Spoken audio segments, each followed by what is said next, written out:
ಇದು ಇವತ್ತು ನಾವು ನಲ್ಲು ದುರ್ಗಾ ಪರಮೇಶ್ವರಿ ದೇವಸ್ಥಾನದ ಬಗ್ಗೆ ಒಂದೆರಡು ಮಾತಾಡಬೇಕು. ನಾವೆಲ್ಲ ನಾವಿಲ್ಲಿಗ ಸರಿ ಬಂದಿದ್ದೀವಿ. ಇದು ದೇವಸ್ಥಾನ 2026ರಲ್ಲಿ 25ಕ್ಕೆ ಇಂಥ ಮುಂಚೆ ಒಂದು ಸರ್ಕಾರದ ಆರ್ಡರ್ ಆಗಿ ಇದು ನಮ್ಮ ದೇವಸ್ಥಾನ ಸರ್ಕಾರದ ನಿಯಮಕ್ಕೆ ಬಂದಿದೆ. ಆ ಬಂದ ದಿನದಿಂದ ದೇವಸ್ಥಾನದಲ್ಲಿ ಶ್ರೀ ದುರ್ಗಾ ಪರಮೇಶ್ವರಿ ಧಾರ್ಮಿಕ ದತ್ತಿ ಇಲಾಖೆ ಅಂತ ಹಾಕಿದ್ದಾರೆ. ಇಲ್ಲೆಲ್ಲ ಸೀಲ್ ಮಾಡಿದ್ದಾರೆ, ನೋಟಿಸ್ ಬೋರ್ಡ್ ಹಾಕಿದ್ದಾರೆ, ಒಂದು ಪೂಜೆಗೆ ಎಷ್ಟು ಹಣ ಎಲ್ಲ ಹಾಕಿದ್ದಾರೆ. ದೇವಸ್ಥಾನ ಸಂಬಂಧಪಟ್ಟ ಹುಂಡಿ ಇದು ನಮ್ಮ ಹೆಬ್ರಿ ಸರ್ಕಾರಿ ಅಧಿಕಾರಿಗಳು ಬಂದೇ ಮಾಡಿ ಹೋಗಿ ಸೀಲ್ ಮಾಡಿ ಹೋದಂಥ ಇದು. ಮತ್ತು ದಿನ ಕಳೆದಾಗ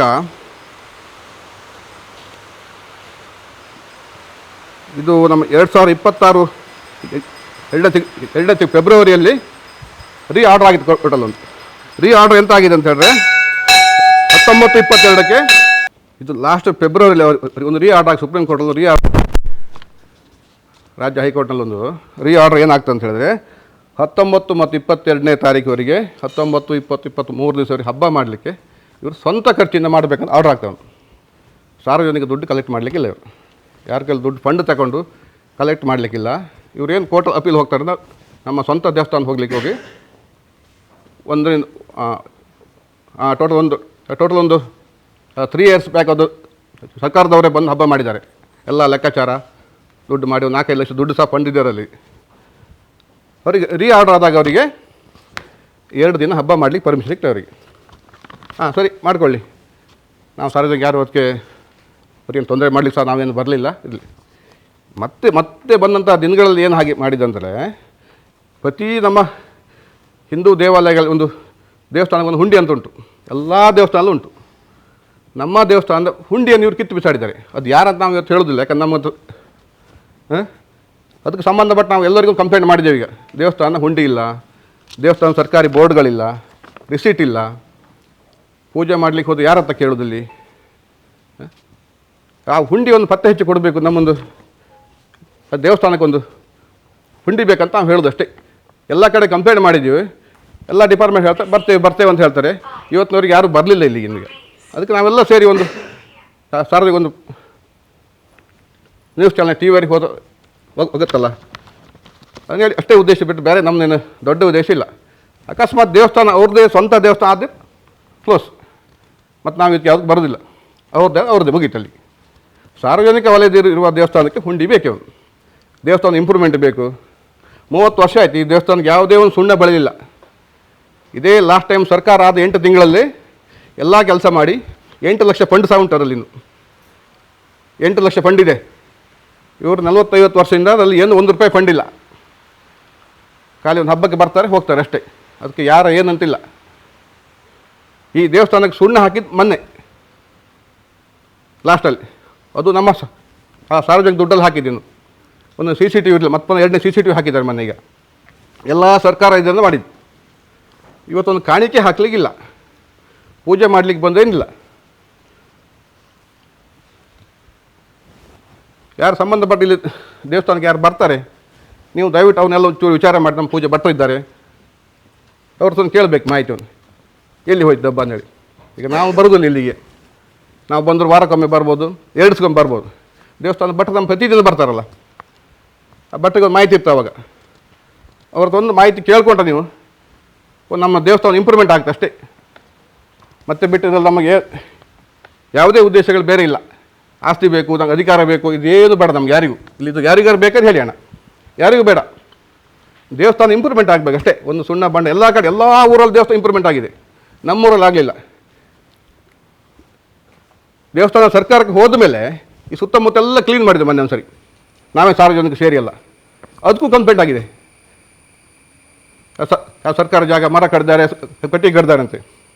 ಜಾಗ ಸರ್ಕಾರಿ ಅಂತ ಡೀಮ್ಡ್ ಫಾರೆಸ್ಟ್ ಅವರೇ ಒಪ್ಕೊಳ್ತಾರೆ, ದೇವಸ್ಥಾನ ಮತ್ತು ನಂದಂತ ಹೇಳ್ತಾರೆ ಅವರು. ಕೇಸ್ ಆಗಿದೆ.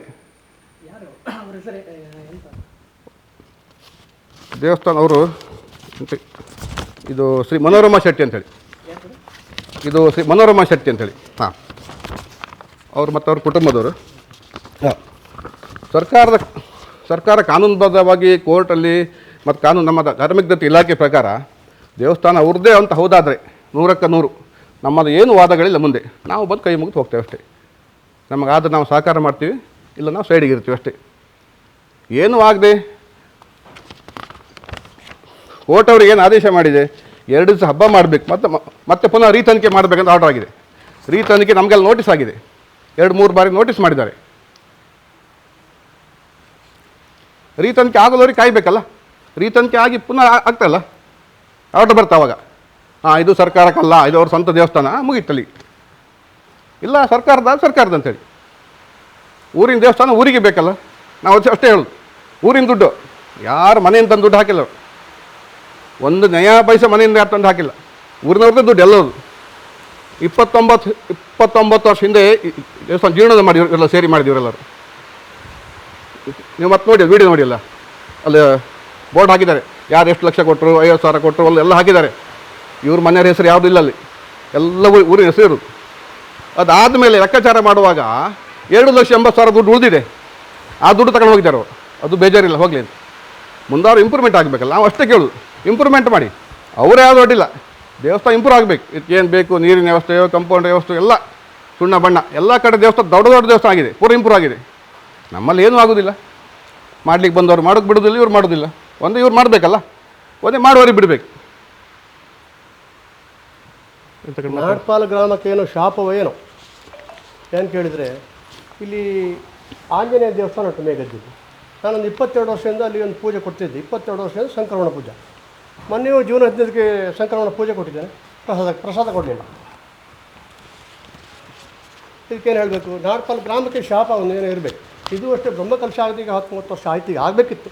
ಅವರನ್ನು ನಾನು ದೂರದಿಲ್ಲ, ಏನೋ ಒಂದು ತೊಂದರೆಗಳು ಉಂಟು ಗ್ರಾಮದಲ್ಲಿ. ನಾನು ಇಷ್ಟೇ ಹೇಳಕ್ಕೆ ಬಯಸ್ತೀನಿ ಅಷ್ಟೇ.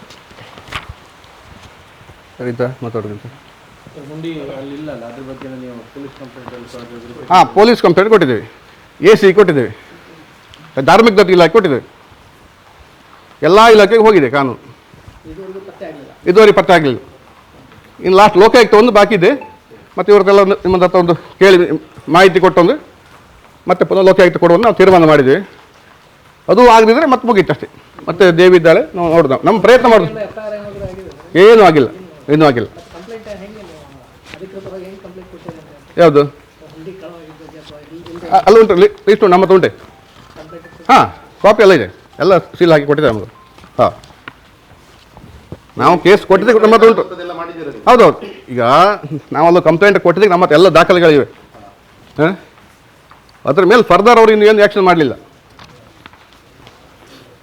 ಈಗ ನಮ್ಮ ಉದ್ದೇಶ ಅಷ್ಟೇ. ಈಗ ನಾವು ಬರ್ತಾ ಉಂಟು ಕೆಲವೊಮ್ಮೆ ನೋಡಲಿ, ನಾವು ಒಳಗೆ ಬರೋದಿಲ್ಲ ಕೆಲವೊಮ್ಮೆಲ್ಲ. ಮೊನ್ನೆ ಒಂದು 15 ದಿನ ನಾವು ಒಳಗೆ ಬಂದು ನೋಡೋದಿಲ್ಲ, ಮತ್ತೆಲ್ಲ ಕೇಳುವಾಗೇನ ಅಲ್ಲ ಬರ್ಲಿಕ್ಕಿಲ್ಲ ಅಂತ ಇಲ್ಲ, ಬರ್ಲಿಕ್ಕಿಲ್ಲ, ನಮ್ಗೆ ಯಾರು ಬರ್ಲಿಕ್ಕಿಲ್ಲ ಅಂತಿಲ್ಲ. ಇನ್ನು ನಾವು ಬಂದರೆ ಮತ್ತೆ ಸಮಸ್ಯೆ ಆಗ್ತದೆ. ಲಾಸ್ಟ್ ಟೈಮ್ ಬಂದಾಗ ನಾವು ಇಲ್ಲಿ ಬಂದಾಗ 1-2 ಮಾತಾಗಿದೆ, ಮತ್ತು ಪುನಃ ನಮ್ಮಲ್ಲಿ ಕೇಸ್ ಆಗಿದ್ದಾರೆ. 2 ಕೇಸ್ ಆಗಿದೆ ನಮ್ಮಲ್ಲಿ. ಮತ್ತು ದಿನ ನಾವು ಬರೋದು, ಅವರು ಇರೋದು, ಮತ್ತೆ ಪುನಃ ಘರ್ಷಣೆ ಬೇರೆ, ನಾವು ಬರೋದಿಲ್ಲ. ಮೊನ್ನೆ ಒಂದು 2 ವಾರ ಹಿಂದೆ ಬಂದು ನೋಡುವಾಗ ಡಬ್ಬಿ ಇಲ್ಲ, ಮತ್ತು ಆ ಕಡೆ ಈ ಕಡೆ ನೋಡುವಾಗ ಒಂದು ಸೈಡಿಗೆ ಹಾಕಿಟ್ಟಿದೆ ಡಬ್ಬಿ. ಪೊಲೀಸ್ ಹೋಗಿ ಒಂದು ಕಂಪ್ಲೇಂಟ್ ಕೊಟ್ಟಿದ್ದೇನೆ. ಇದು ನಮ್ಮ ವ್ಯಾಪ್ತಿಯೊಳಗೆ ಬರೋದಿಲ್ಲ ಇದೀಗ. ಅದು ಗೊತ್ತಿಲ್ಲ ನಮಗೆ. ಆ ಧಾರ್ಮಿಕ ದತ್ತಿ ಇಲಾಖೆಯವ್ರ ಹತ್ರ ನಾವು ಮತ್ತೆ ಏನಂತ ಕೇಳಿ ನಿಮ್ಗೆ ಹಿಂಬಾರ ಕೊಡ್ತೇನೆ ಹೇಳಿದ್ದಾರೆ. ಅವರು ಕೊಟ್ಟ ಮೇಲೆ ಮತ್ತೆ ಮುಂದಿನ ಕಾರ್ಯಕ್ರಮ. ನಮ್ಮೆಲ್ಲರ ಉದ್ದೇಶ ಅಷ್ಟೇ, ಒಂದು ದೇವಸ್ಥಾನಕ್ಕೆ ಒಂದು ಹುಂಡಿ ಬೇಕೋ ಬೇಡೋ ಅಷ್ಟೇ. ಎಲ್ಲ ನಮ್ಮ ಹಿಂದೂ ದೇವರು ಉಂಟು ಕಾಣಿಕೆ. ನಾವೆಂಥ ಈಗ ನಮ್ಮ ಹಿಂದೂಗಳು ಎಂಥ ಸಮಸ್ಯೆ ಬಂದು ನಾವು ಹೇಳ್ತೇವೆ, ದೇವ್ರು ನಾವು ನಿಮ್ಮೊಂದು ಪೂಜೆ ಕೊಡ್ತೇವೆ, ದೇವ್ರೆ ಪೂಜೆಗೆ ಯಾರು ತಗೊಳ್ಳೋದಿಲ್ಲ. ದುಡ್ಡು ತಗೊಳ್ಳೋದಿಲ್ವಾ? ಇಲ್ಲಿ ಪ್ರತಿ ಹಬ್ಬಕ್ಕೆ ಪ್ರತಿಯೊಬ್ಬರು ಫೋನ್ ಮಾಡಿ ಕೇಳಿದಾಗ ಹೇಳ್ತಾರೆ ಪಾರ್ಟಿಗಳು, ಅದು ನಮ್ಮ ಅಕೌಂಟಿಗೆ ಹಾಕಿ ಅಂತಾರೆ. ಅವರು ಯಾರ ಅಕೌಂಟಿಗೆ ಹಾಕೋದು? ದೇವಸ್ಥಾನದ ಭಟ್ರು ಪೂಜೆ ಮಾಡ್ತಾರೆ, ಹೋಗ್ತಾರೆ. ಪ್ರತಿಯೊಬ್ಬರು ಬಂದು ಕಾಣಿಕೆ ಹಾಕಿ ಹೋಗ್ತಾರಲ್ಲ, ಆ ದುಡ್ಡು ಎಲ್ಲಿ ಹೋಗಿ ನಮ್ಗೆ ಗೊತ್ತಿಲ್ಲ. ಈಗ ಭಟ್ರು ಒಂದು ತೀರ್ಥ ಕೊಟ್ಟಾಗ ಭಟ್ರಿಗೆ ಒಂದು ಕಾಣಿಕೆ ಹಾಕೋ ಸಹಜ, ಅದು ಪ್ರತಿ ದುಡ್ಡು ಭಟ್ರಿಗೆ. ಮತ್ತೆಷ್ಟೋ ದುಡ್ಡು ಬಂದು ಬೀಳುತ್ತಲ್ಲ, ಬೇರೆ ಬೇರೆ ದುಡ್ಡೆಲ್ಲ. ಆ ದುಡ್ಡು ಯಾರು ತಗೊಂಡು ಹೋಗ್ತಾರೆ? ಆ ದುಡ್ಡು ಭಟ್ರನ್ನು ತಗೊಂಡು ಹೋಗೋದಿಲ್ಲ, ಭಟ್ರಿಗೆ ಕಾಣಿಕೆ ಹಾಕಿದ 10-20 ರೂಪಾಯಿ ಮಾತ್ರ ಭಟ್ರು ತಗೊಂಡೋಗು. ಹೆಚ್ಚಿನ ದುಡ್ಡು ಭಟ್ರು ಮುಟ್ಟು ಭಟ್ರಲ್ಲ ಇವರು. ಆ ದುಡ್ಡು ಎಲ್ಲಿ ಹೋಗ್ತಾಗಾರೆ? ಅಂದರೆ ಇವ್ರ ಉದ್ದೇಶ ಇಷ್ಟೇ, ಕಾಣಿಕೆ ಹುಂಡಿ ಇದ್ದರೆ ನಮ್ಮ ಲೆಕ್ಕ ತೆಗಿಬೇಕು. ಇದು ಲೆಕ್ಕ ಇಲ್ಲಲ್ಲ, ನಾವೇ ಮಾಡೋದು ನಾವೇ ಬಿಡೋದು ಅಷ್ಟೇ, ಯಾರು ನಮ್ಮನ್ನು ಕೇಳ್ತಾರೆ ಅಂತೇಳಿ. ನಾವು ಹೇಳೋದು ಇನ್ನೀಗ ಕೋರ್ಟಲ್ಲಿ ತೀರ್ಮಾನ ಆಗೋದವ್ರಿಗೆ ಯಥಾಸ್ಥಿತಿ ಇರಲಿ, ಹಾಗೆ ಇರಲಿ. ಅವ್ರಿಗೆ 2 ದಿನ ಆರ್ಡರ್ ಕೊಟ್ಟಿದ್ದು ಕೋರ್ಟಲ್ಲಿ. ನಮ್ಮ ಧಾರ್ಮಿಕ ದತ್ತಿ ಇಲಾಖೆ ಹೇಳ್ತಾರೆ ಅದಕ್ಕೆ ನಮಗೆ ಬರುವುದಿಲ್ಲ ಅಂಥೇಳಿ. ಅವರೂ ಬರೋದಿಲ್ಲ, ಇವರು ಸರಿ ಮಾಡೋದಿಲ್ಲ. ಮಾಡೋದು ಯಾರು ಮನ್ಯಾಗ? ಇದು ಎಷ್ಟು ಸಮಯ ಹೀಗೆ? ಹುಂಡಿ ಇರಲಿ, ಹುಂಡಿ ತೆಗೆದ ಉದ್ದೇಶ ಬೇರೆ ಏನಲ್ಲ, ಸರ್ಕಾರಕ್ಕೆ ಲೆಕ್ಕ ಸಿಗ್ತದೆ. ಹುಂಡಿ ಓಪನ್ ಮಾಡಲಿಕ್ಕೆ ಇವ್ರಿಗೆ ಇಲ್ಲಲ್ಲ. ಇವರು ಪ್ರತಿ ವರ್ಷ ಲೆಕ್ಕ ಕೊಟ್ಟಿದ್ದಾರೆ ಕೋರ್ಟಲ್ಲಿ, 1.5 ಲಕ್ಷ ಬಂದಿದೆ, 1.5 ಲಕ್ಷ ಖರ್ಚು ಅಂತೇಳಿ. ಇದೇ ಸರ್ಕಾರ ಒಂದು 3 ಹಬ್ಬ ಮಾಡಿದ್ದಾರೆ, ಪ್ರತಿ ಹಬ್ಬದ 1 ದಿವಸ 5 ಲಕ್ಷ ಕಲೆಕ್ಷನ್, ಒಂದೊಂದು ದಿನಕ್ಕೆ ಮಾತ್ರ. ಮತ್ತು ಹಬ್ಬದ ಮತ್ತು ಪ್ರತಿ ವರ್ಷ ಬಿಟ್ಟು ಮೊನ್ನೆ ಲಾಸ್ಟ್ ಟೈಮ್ ನವರಾತ್ರಿ ಮಾಡಿದ್ದಾರೆ ಸರ್ಕಾರ ಅಂಡರಲ್ಲಿ, 9 ಲಕ್ಷ ಆಗಿದೆ ಕಲೆಕ್ಷನ್ ಕೇವಲ 11 ದಿನದಲ್ಲಿ. ಒಳ್ಳೆ ಪೂಜೆ ಗೀಜೆ ಮಾಡಿದ್ದಾರೆ. ಅದೇ ಫಂಡ್ ಉಂಟು ಇನ್ನೂ ಸಹ ಅಲ್ಲಿ, 6-7 ಲಕ್ಷ ಫಂಡ್ ಇದೆ ಅಲ್ಲಿ ಇನ್ನೂ. ಆ ಫಂಡ್ ಇಟ್ಕೊಂಡೆ CCTV ಮತ್ತು ನಾವು ಸುಣ್ಣ ಬಣ್ಣ ಮಾಡಲಿಕ್ಕೆಲ್ಲ ಹೊರಟಿದ್ದು. ಅಷ್ಟೊತ್ತಿಗೆ ಈ ಕೋರ್ಟಲ್ಲಿ ಏನು ಸ್ವಲ್ಪ ವ್ಯತ್ಯಾಸ ಬಂತು, ರೀತನಿಕೆ ಆಗಬೇಕಂತ ಬಂತು ಕೋರ್ಟಲ್ಲಿ. ಅಡ್ಡಿಲ್ಲ, ರೀತನಿಕೆ ಮಾಡ್ಕೊಳ್ಳಿ, ಏನು ಬೇಜಾರಿಲ್ಲ. ಯಥಾಸ್ಥಿತಿ ಕಾಪಾಡಬೇಕಲ್ಲ ಇವರು. ಮೊದಲು ಹೇಗಿತ್ತು ಹಾಗೆ ಇರಬೇಕಲ್ಲ. ಕೋರ್ಟ್ ಆರ್ಡರ್ ಎಂತ ರೀ ಆರ್ಡರ್ ಬರೋ ಅಷ್ಟೇ ಹೇಳಿದವರು, ಯಥಾಸ್ಥಿತಿ ಕಾಪಾಡಿ ಮತ್ತು ಮುಂದಿನ ಆದೇಶ ಬರೋದವರಿಗೆ. ಇದು ಆದೇಶ ಬರಬೇಕಾದ್ರೆ ಮೊದಲು ಪೂರ ಕಿತ್ತು ಬಿಸಾಡಿದರೆ ಇನ್ನೇನಂತ ನಮ್ಮ ನೀವೆಲ್ಲ ಸೇರಿಕೊಂಡು ಪ್ರತಿ ಸಮಸ್ಯೆಗಳು ಪತ್ರಿಕಾಗೋಷ್ಠಿಯವರು ಕಾರಣ ಇರ್ತಾರೆ. ಎಲ್ಲೂ ಸಮಸ್ಯೆ ಆದರೂ ಅದನ್ನ ಹೋಗಿ ಅವ್ರಿಗೆ ಹೇಳಿ ಎಲ್ಲ ಕಡೆ ತೀರ್ಮಾನ ಕೊಡ್ತಾರೆ. ನೀವು ನಮಗೊಂದು ತೀರ್ಮಾನ ಕೊಡಿ, ನಾವು ಬೇಡ್ಕೊಳ್ಳೋದು ಅಷ್ಟೇ.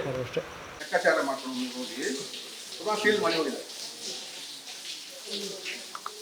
ಪೊಲೀಸ್ನವರು ಇದ್ದಾರೆ, ಧಾರ್ಮಿಕ ಇಲಾಖೆ ಇದ್ದಾರೆ, ನಮ್ಮ ತಹಸೀಲ್ದಾರ್ ಕಡೆ ಎಲ್ಲ ಇದ್ದಾರೆ. ಎಲ್ಲ ಬಂದು ಸೀಲ್ ಮಾಡಿ ಹೋಗಿದ್ದಾರೆ. ಈ ಹುಂಡಿ ಇರೋ ಜಾಗಿದೆ, ಎಷ್ಟೋ ವರ್ಷ ಕಾಲಕ್ಕಿಲ್ಲಿ ನಾವು ಹಾಕಿದ್ದಲ್ಲ, ಎಷ್ಟೋ ವರ್ಷ ಇಲ್ಲೇ ಇರ್ತದೆ ದೇವಸ್ಥಾನ ಹುಂಡಿ. ಅವ್ರ ಸ್ವಂತಿಗೆ ಇರುವಾಗಲೂ ದೇವಸ್ಥಾನ ಹುಂಡಿ ಸಹ ಇಲ್ಲ ಇತ್ತು. ಈಗ ದೇವಸ್ಥಾನ ಹುಂಡಿ ಯಾವತ್ತು ನೋಡಿ ಮುಟ್ಟಿದ್ದಾರೆ. ಮತ್ತೆ ಇನ್ನೆಲ್ಲೂ ದುಡ್ಡು ಬರ್ಲಿಕ್ಕಿಲ್ಲ. ನನ್ನೊಂದು ಪ್ರಶ್ನೆ, ಇನ್ನೆಲ್ಲೂ ದುಡ್ಡು ಬರ್ಲಿಕ್ಕಿಲ್ಲ. ಸರಿಯಾದ ತಪ್ಪನ್ನು ಹೇಳ್ಬೇಕು ಸರ್, ಮುಂದಿನ ತೀರ್ಮಾನ ಕೊಡಿ. ನಮ್ಮ ದುಡ್ಡು ಸರ್ಕಾರ ತಗೊಳ್ಳಿಕ್ಕಿಲ್ಲ, ಪೂಜೆ ಮಾಡ್ಬೇಕಂತ ಅವ್ರು ಹೇಳ್ತಾರೆ, ಅದು ಒಪ್ಪ. ಹಾಗಾಗಿ ಇನ್ನೆಲ್ಲೂ ದುಡ್ಡು ಬರ್ಲಿಕ್ಕಿಲ್ಲಲ್ಲ, ಒಂದು ದೊಡ್ಡ ಬೋರ್ಡ್ ಹಾಕ್ಬೇಕಲ್ಲ ಅವರು, ದೇವಸ್ಥಾನದ ಒಳಗೆ ಯಾರು ಹಣ ತರಲಿಕ್ಕಿಲ್ಲ ಅಂತೇಳಿ. ಹಣ ಎಲ್ಲ ಬರ್ತದೆ ಇಲ್ಲಿಗೆ, ಬ್ಯಾಂಕ್ ಅಕೌಂಟಿಗೆ ಹೋಗ್ತದೆ. ಹುಂಡಿ ವ್ಯವಸ್ಥೆ ನೋಡಿ ಇಲ್ಲಿಗೆ. ದೇವಸ್ಥಾನ ಜೀರ್ಣೋದ್ಧಾರ ಆಗುವಾಗ 30 ವರ್ಷ ಹಿಂದೆ ನೋಡಿ ಅಲ್ಲೆಲ್ಲ ದುಡ್ಡು ಕೊಟ್ಟಾರಿದ್ದಾರೆ.